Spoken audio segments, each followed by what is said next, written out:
Hi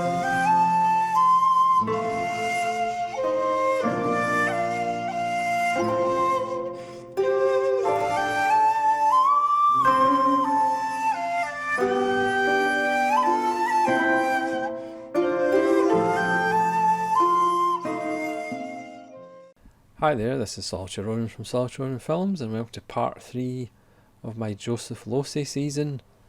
Today we're going to talk about M, a remake of a film called M in 1931, directed by Fritz Lang. This is 20 years later, and this is the American remake. Now, I'm not going to go crazy and say this is better than the Fritz Lang film, because it's not, but as remakes go, it's pretty damn good. The Fritz Lang film was about 109 minutes, something like that. This is 88. This is leaner and perhaps tighter than Fritz Lang's film. And this goes into the psychology a bit more. Losey turned this down twice. He wasn't really keen in doing it for obvious reasons, but because of his monetary situation he ended up doing it. Shot it in 20 days. It has tremendous location work, which I'll get to. It stars a whole bunch of people that you won't recognise their names, but you'll certainly recognise their face. So David Wayne, who obviously we would recognise when he was older, he was one of the scientists in the Andromeda strain. Robert Wise. You've got Howard De Silva, who, again, once you see his face, he's always that one of those dependable sidekicks. Steve Brodie, again, you'll recognise his face. Glenn Anders, who was the strange guy in Orson Welles' Lady from Shanghai that asks Orson Welles to kill him. Raymond Burr has a small but effective role. He played kind of heavies in film noirs before he kind of became more famous. Norman Lloyd, Luther Adler, you will recognise these faces, perhaps recognise them when they were older actors. A lot of these actors ended up being blacklisted as well. Interestingly, the assistant to Joseph Losey in this film was Robert Aldridge, who would start making features or start directing features himself in 1953. So it's kind of interesting to see Robert Aldridge's name. This copy is actually a DVD-R, but as you can tell, it's not really an official release, but the print is quite excellent. Again, great location work, as I said. It was shot in Bunker Hill in LA. It starts with a really wonderful shot of a newspaper headline of child killer sought, and then it's in one of those trolley cars that goes up the hill, so it's a natural dolly as we go up the hill as the credits roll. We're very much dropped in, so there's already been child murders. The police are already almost at the end of their tether looking for this child killer. We have nice little scenes of any man who is helping a child. There's immediately like a mob, or he's immediately beaten up just for helping a child, just because he might be the child killer. Obviously there's lots of paranoia and a witch hunt, you could almost say. Again, all these early Losey films do seem to have kind of reflections of Losey's later life. So the killer here, spoiler alert, there's no real mystery, is David Wayne, who, as I say, you'd recognise him when he was a much older actor. But in parallel to Peter Lorre's very distinct look, almost unique look. David Wayne is really effective in this because he is an everyman, because he looks distinctly normal. There's nothing special about his features, the way he looks. So it is an interesting piece of casting, because there was apparently discussions about Peter Lorre playing the part again in the American remake. But I think David Wayne is actually a really good bit of casting. So we follow, there's a couple of killings. There's not actually that many killings in the film. I think there's a couple, and again, obviously, we see it off camera. But we do get the feeling of the police turning over every stone and looking for a needle in a haystack.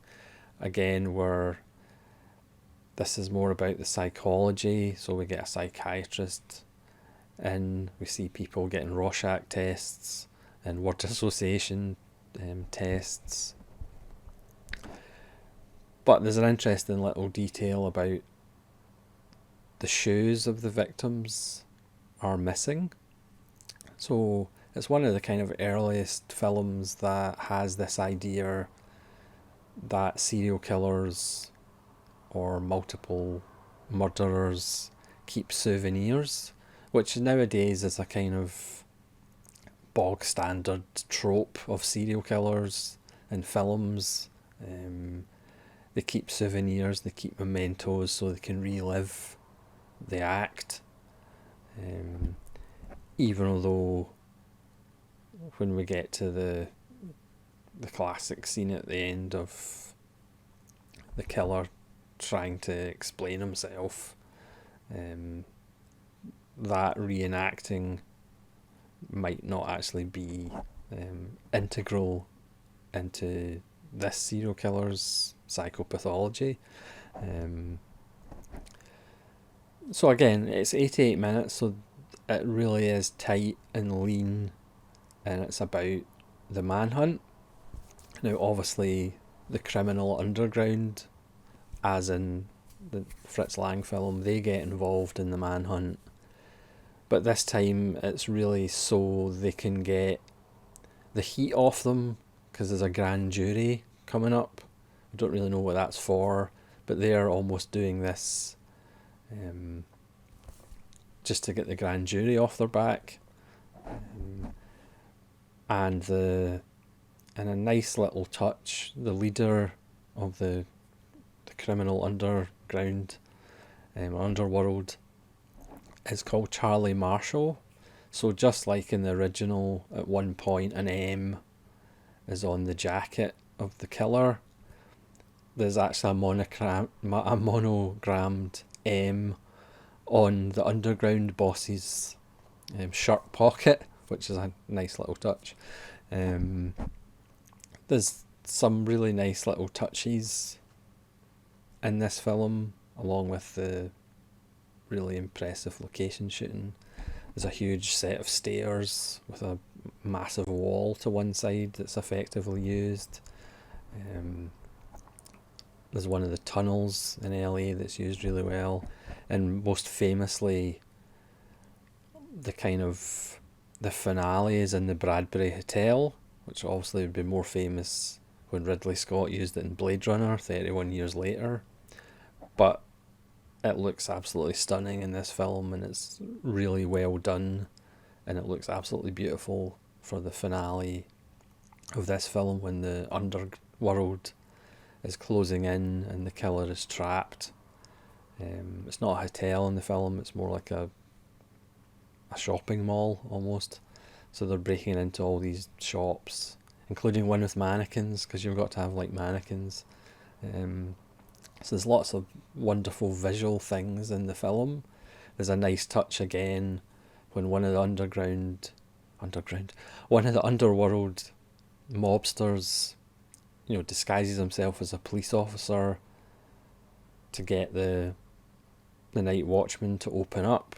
And while the night watchman is being tortured for information, the guy who's dressed as a cop puts a quarter in one of those automatic weighing machines and weighs himself, while in the background the night watchman's being tortured. So it's lovely little details in the film like that. There's also a thing again with shoelaces, and he plays a little wooden flute. So again, that has a kind of Pied Piper theme in the film. There's a because it kind of focuses more on the psychology of the character, you do get a really good feeling of this is a compulsion. He can't help himself, and which he explains in a really well done and well acted scene at the end when it's in an underground parking lot when all the underworld and all the informants are there, and he is again like the original film trying to plead his case, and obviously he talks about his mother and how his mother kind of was of the belief that men are born evil and you should be punished and you have to do things to be punished so you'll turn out to be good. He talks about how he knew he'd be caught, he needs to be punished, but as we know he would probably end up in a mental institute, which he has been in before, as we find out. But it's a really enjoyable film. It's beautifully shot. Again, this edition, the print's actually very good, so if you can get your hands on it, even though it's not really an official release, it's just a DVD-R, but the print is really good. The scenes in the Bradbury Hotel are absolutely wonderful, and again the odd little details in the film, like the underworld boss having a monographed M in his shirt pocket as well, as the killer, is kind of a nice little detail. The underworld boss, his henchman Raymond Burr and Glenn Anders, again, are odd little characters, but it's full of those film noir faces that we kind of recognise even if we don't recognise their names. It's just really well done.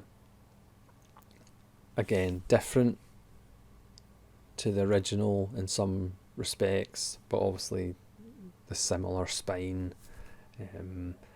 Not as good as the original, but it's still, as remakes go, it's actually very good. Very watchable.